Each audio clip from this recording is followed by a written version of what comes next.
My golden Bengal, I love you. Forever your skies, your air make music in my heart. My golden Bangla, I love you. In the spring, the song from your mango groves makes me mad with joy. In autumn, in the full fields, what did I see? I saw a beautiful smile, golden Bangla. What radiant beauty, what sublime shade, what affection, what emotional attachment your mantle has spread from the roots of the banyan tree to the river banks. Oh, Mother, the flow of words from your lips strikes my ear like a stream of nectar. When there is a hurt expression on your face, I am immersed in tears. Oh, my Bangla, I love you. In this perfect home, I have spent my childhood. By mingling with the dust and the mud of your land, I consider my life fulfilled. At the end of the day, in evening time, when you light the lamp at home, then I leave everything and run to your lap. Oh, my golden Bangla, I love you. Those words, now the national anthem of Bangladesh, were written by a Bengali poet who died 30 years ago. The country of which he wrote has seen more hate than love in the last year. Today, another man is charged with the job of returning East Bengal to the state in which the poet really imagined it. His name is Sheikh Mujibur Rahman, Prime Minister of Bangladesh. Still, we are human beings. We don't like to take revenge against anybody. We want to say, we want to live like human beings, as a free, independent country. And Bangladesh is a reality.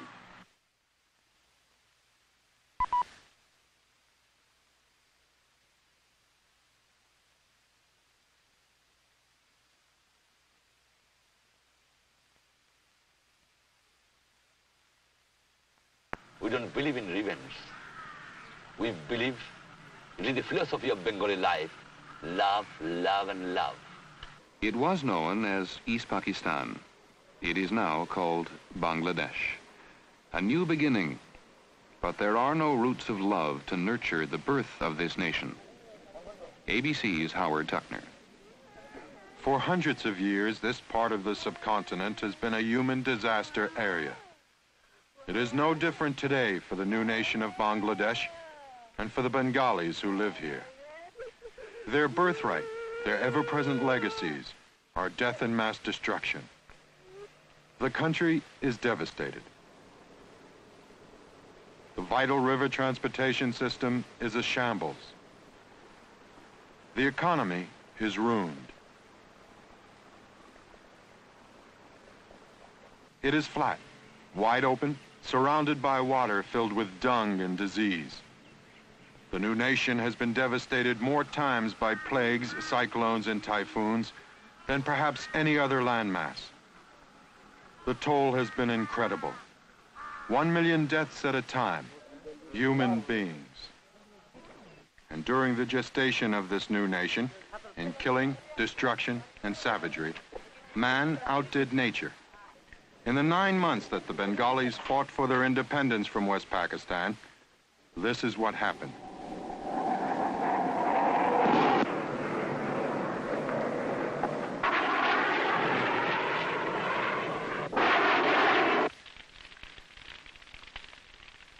Pakistani forces and Bengalis supporting the Pakistanis massacred Bengali civilians.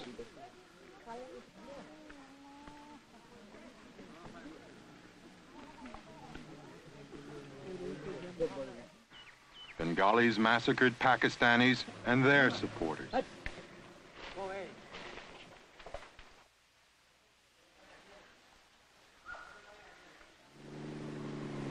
The Indian Army and Air Force came in on the side of the Bengalis. There was more death and destruction. In thousands of Milais, rampages that made Milai look like a tea party, millions of people died here, and a large portion of the world seemed to shut its eyes and its mind to what was happening.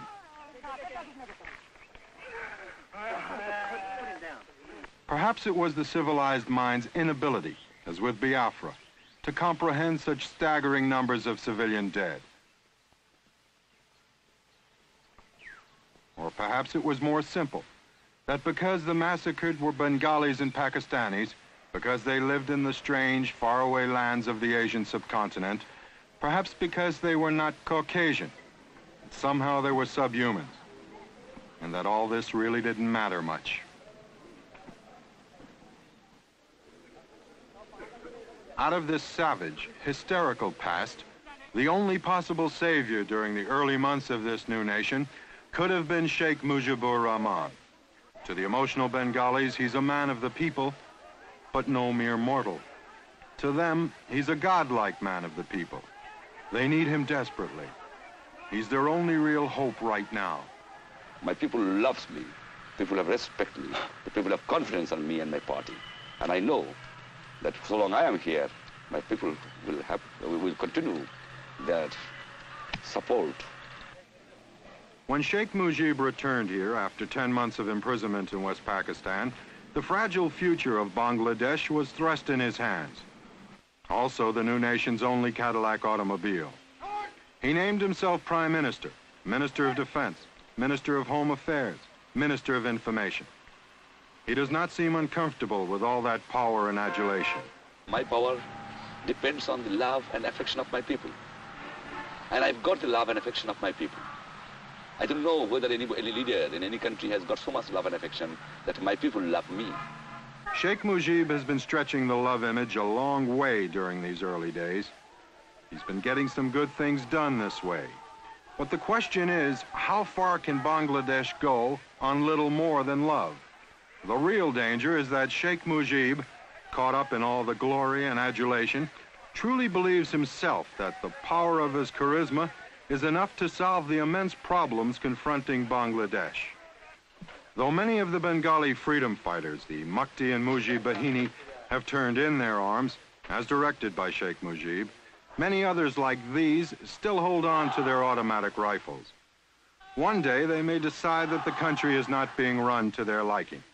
They may want to use these weapons again. One of these boys was telling me, we do not have faith in the Bangladesh force, we do not have faith in the police, we do not have faith in the government. It's only we who are the real inheritors of this independence, and it's only we who are the real fighters.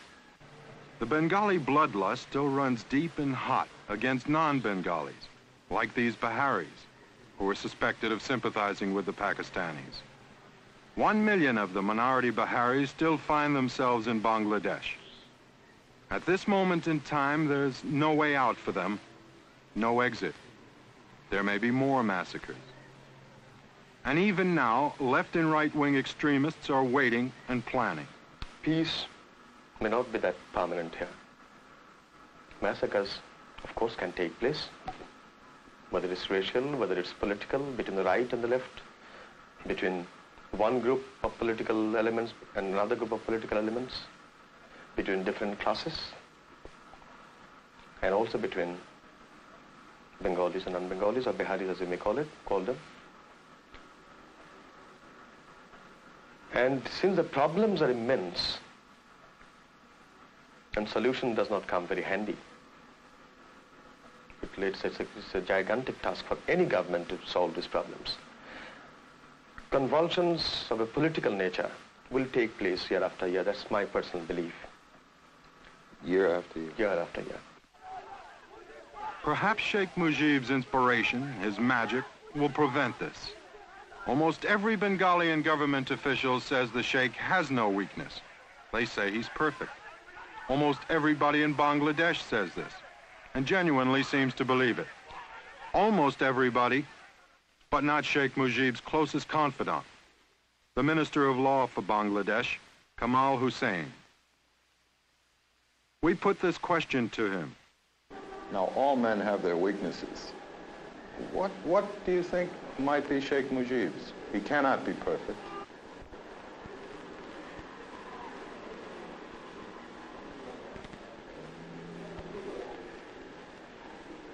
Well, I don't know. I think you might say that perhaps in his if optimism is a weakness, you might say that, he is an optimist. He always expects things to work out. He has an enormous faith in the capacity of, the people to do things. And sometimes, this kind of optimism may mean that you may have put more faith than a situation demands, and this may lead to certain disappointments.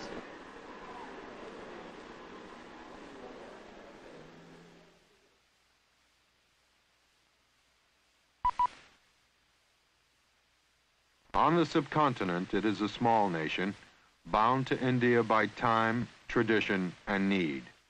ABC's Peter Jennings.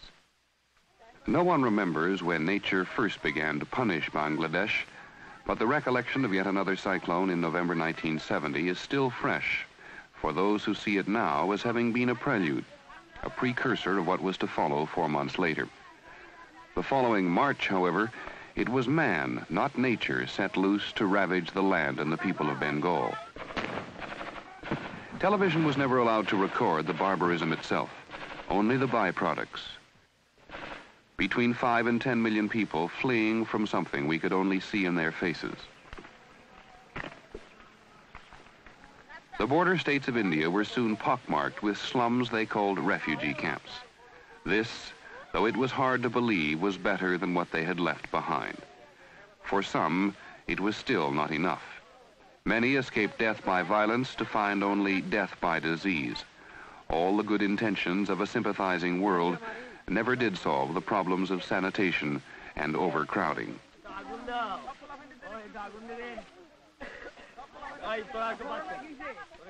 A few months later, we could see for ourselves what these people had escaped. We began to understand what they had told us with their eyes. Those of them who became guerrillas had fought for many months. The Indian Army had fought officially for 13 days. Then it was over. Bengal was beautiful again. For many, more beautiful than it had ever been before.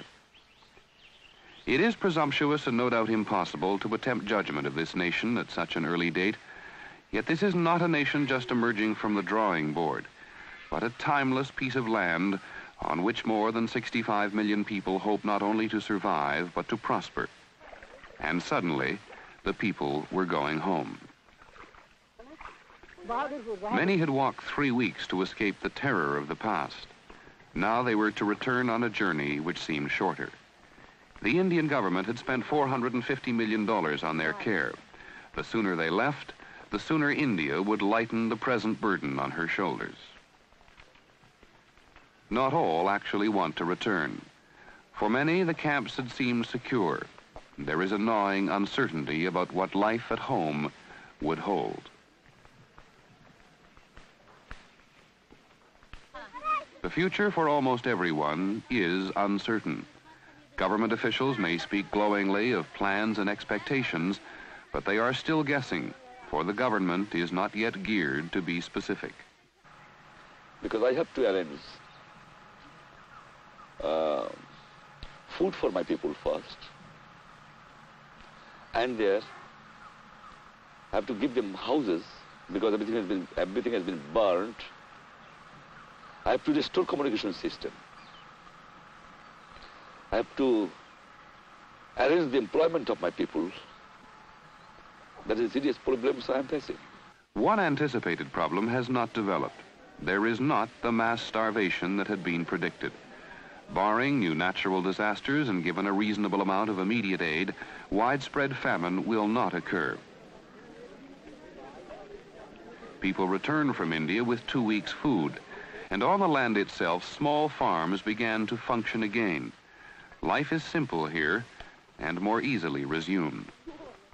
In some parts of the country, the war prevented spring planting, but Bengalis for generations have tailored their consumption when shortages occurred, and this year they will do the same. If production increases and the population can be controlled, the people of Bangladesh can eventually feed themselves. It is not enough, however, just to feed yourself, nor is it enough to dwell on the past, for the future in Bangladesh is rushing in unchecked, and the list of priorities seems endless. The most immediate concern, the most urgent, is transportation. Every train that brings refugees cannot also bring supplies. There are few trains running, for there are few railroads which are wholly intact. The Pakistan Army, the Indian Army, and the Mukti Bahini guerrillas, they all had a hand in destruction, each with his own reason. The Pakistanis, to slow the Indian advance, blew the railroad bridges as they fled. The Indian Army tore up tracks to move their tanks faster inland. The Mukti Bahini destroyed bridges to prevent the Pakistanis reaching areas they, the guerrillas, had finally controlled. More than 400 bridges have been destroyed. Their repair means material and money, which for the moment does not exist. Bangladesh from the air often appears more water than land. The rivers are like roads, and it is on them now that the country must rely more heavily than ever. But even here, there are problems. Unused for months, many have silted up. Large cargo boats move only in limited areas. The small, now famous country boat can only carry so much. In the country's two major ports, the situation is similar. Ships sunk during the war blocked the main channels. The mines have been cleared, but until now, no international shipping has ventured in. No shipping, no aid. No export of goods which Bangladesh must sell to earn foreign exchange. In Chittagong, the country's largest port, damage is extensive.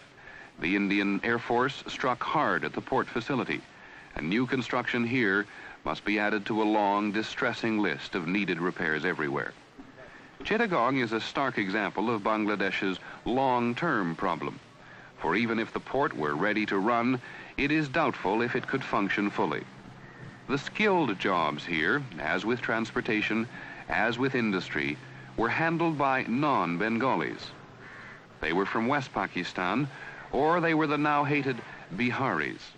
Having chosen the side of the Pakistan Army, they are no longer welcome.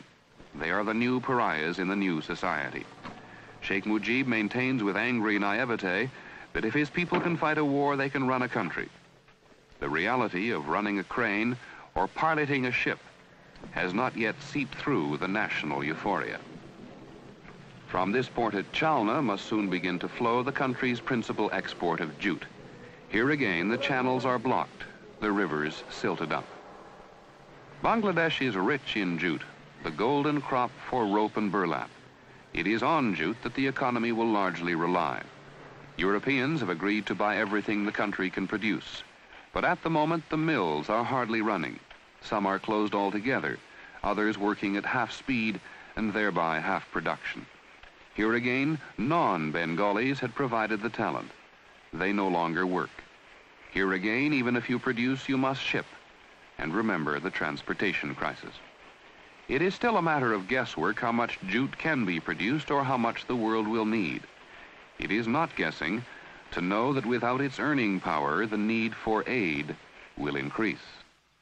Even so, Sheikh Mujib talks somewhat naively about his country's potential.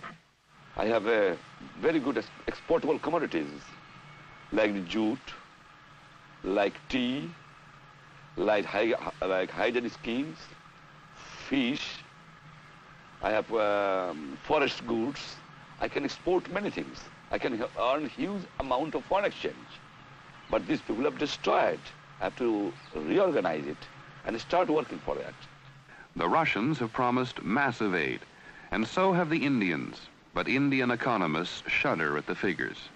$2 billion annually for 5 years, they guess, must come from a country with shortages of its own. Yet more than any other country, it is India which must ensure the viability of the new and partly Indian-created neighbor. 2 billion, 5 billion, 10. With Bangladesh barely a month old, the figures for the future are as unreliable as those for the past. No one really knows how many refugees, how many dead, how many raped. Nor do they know what they need for the future, only that they need.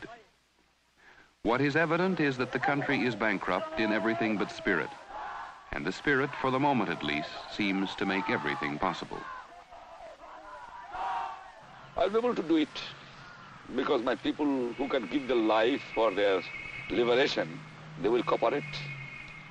And people cooperation is the most important thing. And you have seen that everybody in this country is cooperating with me. Soon enough, the freedom will require a backbreaking commitment. Bangladesh has a population denser even than India. Of 35 million acres suitable for cultivation, only 6 can be farmed this year. When 500,000 people were killed in a cyclone, their number was born again in 87 days. The economic stability for these people is the only thing that can guarantee their political stability. Without it, they risk anarchy, a new convulsion to shatter the subcontinent and send these people like tumbleweed, drifting into oblivion again. The United States was not the only superpower that found itself backing the losing side, morally and militarily, in the war that led to the creation of Bangladesh. Peking also had given its support to Pakistan, and like Washington, may have found itself frozen to its course when the Soviet Union signed a treaty of friendship with India last summer. During the past decade, United States policymakers have had little success in Asia. Now, here in the subcontinent, Washington's prestige and influence have declined sharply for having sided with its longtime ally, Pakistan, sparking anti-U.S. and pro-Soviet demonstrations. The U.S.-Pakistani relationship during the Indo-Pakistan War may have been reinforced by the part Pakistan played in helping Henry Kissinger arrange President Nixon's trip to China. So what Russia is concerned, they stood by us. They gave veto. They helped us. My friendship will continue. That does not mean that I cannot be friendly with other countries also, because I believe in non-aligned, neutral, independent foreign policy. And I am not going to sell my freedom to anybody, whoever it might be. They are courageous words, and Sheikh Mujib may try hard to fulfill that pledge. But because of the dismal state of the Bangladesh economy, they may turn out to be empty words. Foreign aid often means foreign ties. The Soviet Union already has recognized Bangladesh, has started sending in small amounts of food and material. Every day the Bengalis seem to owe more and more to the Soviets. United States leaders are not expected to recognize Bangladesh or to send aid for quite some time. They should have come forward, at least for the sake of humanity, to save my unfortunate people. Unarmed civilians were killed by the barbarous army of Pakistan. We expected, as a democratic nation, that the United States administration should have been protested, at least to say that don't do this, at least for the sake of humanity. I am sorry. They have not done it. Sheikh Mujib wants U.S. aid desperately. In interviews, he tries to mask his feelings about the U.S. government, but on occasion, they explode. You are a very powerful country. I know that. But power comes from the people, you remember it. You have a sufficient force in Vietnam. What you have done? You have fought. You have fought. You have failed to conquer it. Because people are against it. Who can produce the best mechanized army in the world? American government. But you have sent everything to the Vietnam. Is it possible for you to conquer it? No. In 3 weeks, 2,000 miles from this land of golden Bangla, President Nixon will arrive in Peking for meetings with Zhou Enlai. The superpowers have many urgent matters to discuss. The future of Bangladesh and its people may not be high on the list of priority subjects, if Bangladesh is on the list at all. And when the Peking meetings end, they will still be here, waiting for the next cyclone, the next typhoon, the next massacre, and the next day of hope.